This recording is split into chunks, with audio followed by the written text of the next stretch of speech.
À la une, Georges, ce matin, alors de l'eau. Oui, et ça tombe encore à l'eau pour la SDE.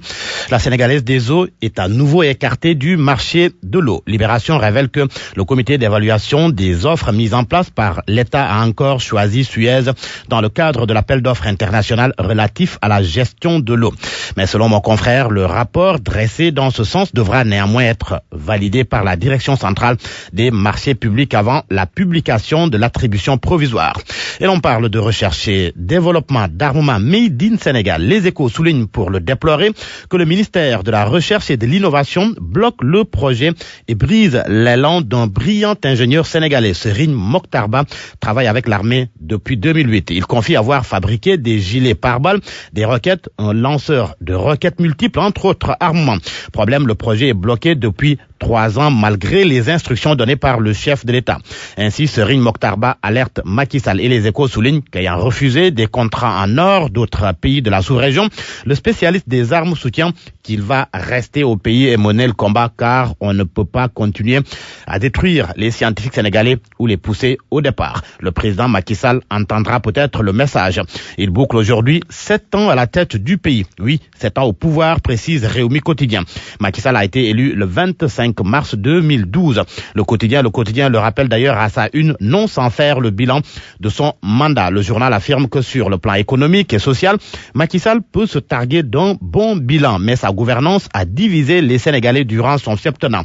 Le quotidien indique que malgré tout, son second mandat pourrait permettre de rectifier le tir. Il ne doit pas, en tous les cas, compter sur Ousmane Sonko. L'observateur affirme que le leader de Pastef crache sur la main tendue de Macky Sall. Dans une interview accordée à Jeune Afrique et reprise par l'observateur, Sonko déclare qu'il n'y a ni pertinence ni urgence à dialoguer avec Macky Sall. Cet appel au dialogue de Macky Sall, Ousmane Tanor Dieng en parle dans Le Soleil. Le secrétaire général du Parti socialiste confie que Diouf et Wade ont un grand rôle de légitimation et de garant du dialogue. Dans l'interview accordée au quotidien gouvernemental, Ousmane Tanor Dieng évoque aussi les retrouvailles socialistes et la réélection de Macky Sall.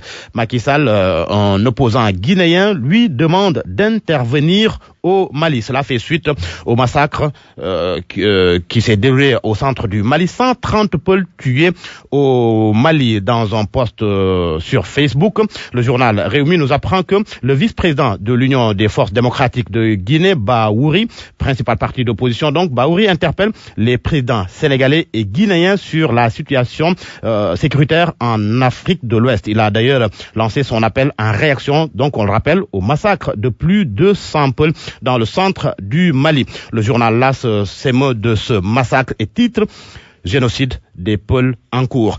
Autre chose plus gaie cette fois-ci, c'est la brillante victoire du Sénégal devant Madagascar. C'était samedi dernier, 2-0. Le sujet fait la une du journal L'Observateur qui titre l'apothéose. Crépin crépite, Mbaye Niang scintille et Aliou Cissé qui se prononce sur ce match et parle d'un match abouti. Augustin Senghor qui déclare qu'on a surclassé cette poule. Le sujet fait également la une du journal Les Échos qui titre les Lions finissent le job en beauté.